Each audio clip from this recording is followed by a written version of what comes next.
Live from downtown Detroit, Local 4 News at noon starts now. When could charges come? That's the question many now asking following yesterday's announcement from the Wayne County Prosecutor's Office regarding the Samantha Wall case. Thanks for joining us here at noon, everybody. I'm Jason Colthorpe. And I'm Rhonda Walker. The prosecutor's office says that it has a warrant request from the Detroit Police Department. It is a major legal step before potentially issuing any charges. Sean Lay joins us now. He's tracking this all for us today. Sean, how soon do you think we could see movement here? Rhonda, Jason, that's the key question here. We've been working this all morning long and nothing official that the prosecutor's office, they're reviewing the warrant request. They're going over every detail, but nothing official at this noon hour that warrant has been approved and signed, which would mean charges immediately, possibly an arraignment later today. Nothing on the record that has actually happened. What this means is here at Detroit Police investigators who've been working this case ever since it happened, now they believe they have the right guy and have put together all the evidence and sent it to the prosecutor's office looking for those charges. Here's everything we know right now. The clock continues to tick on the 72-hour rule. The suspect in the Samantha Wall murder must be charged by the Wayne County Prosecutor's Office within 72 hours of the arrest. If not, the suspect will be released. What we know right now is that the Detroit Police Department wrote up its warrant for the case and submitted it to the Wayne County Prosecutor's Office for review. Right now, Detroit Police, the Prosecutor's Office, and the courts will not confirm that the warrant has been signed, and charges could come today. The Prosecutor's Office putting out this statement: our office has received a warrant request in the Samantha Wall case that is currently being reviewed. No further information will be released at this time. Detroit Police also announcing it has submitted its warrant request, signaling a major move in this case, stating while this is a very promising step in the investigation, the process of moving from the warrant submission to prosecution can be very involved. We continue to ask for the community's patience in this matter while we proceed with this important work ahead. Back here live now, it's unknown to the news media exactly when that 72 hours is up. We know it's up sometime today. We're checking with the prosecutor's office to see if there's a particular hour here, but it's been sent. All the evidence there, prosecutors going over it. Nothing official that it's been signed. Guys, another quick thing. This person who's in custody is not related to a person who was in Kalamazoo, and investigators went there, brought him here, put him in jail, then released him due to that 72-hour rule. Just not enough evidence for him. They feel like this guy is the one. We'll be watching it all day for you. Back to you. Now, Sean, if a second person gets released, we'll have to wait and see what happens then. Okay.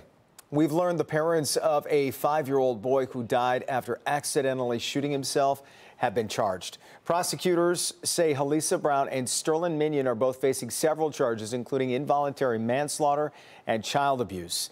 The shooting happened at a home on Greenfield near McNichols in Detroit on Saturday. Police say the boy's mom and dad weren't in the house when he found a handgun on a dresser and shot himself while jumping on the bed. 4 other children were in the apartment at the time. The couple is due in court later this month. The Supreme Court is wading into the abortion debate. The justices are considering whether to restrict an abortion drug nationwide. The scope of the FDA's authority is at the center of this case. More than 2 decades ago, the FDA ruled the drug mifepristone was safe and effective. But challengers argue the agency didn't do enough to study the pill. For now, mifepristone is available as the legal battle plays out. A ruling on this is expected to come down next July. The Supreme Court says it'll also hear appeals on charges stemming from the January 6th Capitol riot. The appeals could upend hundreds of charges, including those against former President Donald Trump. The justices will review an appellate ruling that revived a charge against 3 defendants accused of obstruction of an official proceeding. That's among 4 counts brought against Trump in special counsel Jack Smith's case. The obstruction charge has also been brought against more than 300 defendants. 7 of the 15 accused fake electors in Michigan were in court this morning for their preliminary exams and motion hearings. Each defendant faces 8 criminal charges, including forgery and conspiracy to commit forgery.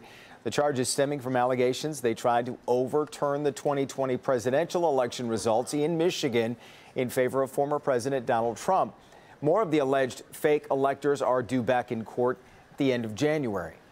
One person was killed in a 4-car crash that closed a portion of the Lodge northbound near Outer Drive all morning. Police say that a driver of a Chevy SUV failed to stop and rear-ended a Dodge Avenger, which was stopped due to another crash. The Avenger then pushed into another car, causing a chain of accidents. The 21-year-old driver of the Avenger was taken to the hospital, where they were pronounced dead. Police say that the victim was not wearing a seatbelt. No other serious injuries were reported. The freeway is now back open. A local church and sponsor of several gun buyback events is calling on the state to halt its efforts to dispose of these firearms to a company that's profiting off of it. Saturday, you might remember, we covered this. St. David's Episcopal Church in Southfield collected 224 guns and distributed nearly $19,000 in gift cards to those turning them in. Last year, the church collected 117 guns during a 4-location event. Community members thought the guns were going to be destroyed, but a New York Times investigation shows Michigan is one of several states that allow a third party to take those guns, break them down, and then sell the parts online instead of destroying them. The church is asking the state to hold on to those guns until it develops a plan to actually have them destroyed and not be used for profit.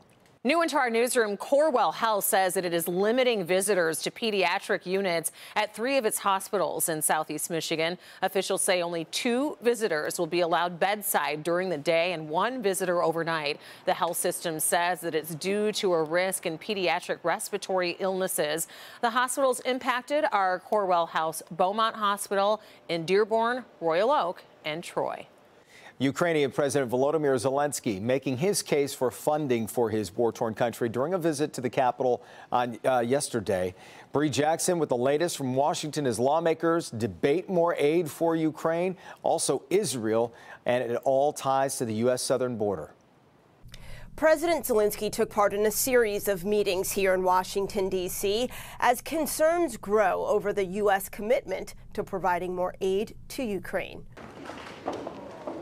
President Zelensky delivering an in-person message to leaders in Washington, emphasizing the urgent need for continuing aid to Ukraine. We are fighting for our country and freedom, and also in Europe, we say for our freedom and yours. The Ukrainian president met with lawmakers as part of a last-ditch effort to secure nearly $60 billion in funding. President Zelensky made it so clear how he needs help, but if he gets the help, he can win this war. There is bipartisan support for sending more money to both Ukraine and Israel, but Congress is struggling to reach a deal. House Speaker Mike Johnson says Republicans also want other priorities met. We needed clarity on what we're doing in Ukraine and how we'll have proper oversight of the spending of precious taxpayer dollars of the American citizens, and we needed a transformative change at the border. Thus far, we've gotten neither. GOP lawmakers say at this point in negotiations, it's unlikely an agreement will be reached by the end of this year. I think it's going to take the president himself telling his cabinet and telling his staff to get this done. After hosting Zelensky at the White House, President Biden stressing Congress must act. The world's watching what we do. We just send a horrible message to an aggressor and allies if we walked away at this time. President Biden also announcing $200 million in pre-approved aid for Ukraine. President Zelensky has visited Washington, D.C. several times since the war in Ukraine began. The Biden administration announced a nearly $325 million aid package for Ukraine after Zelensky's visit back in September.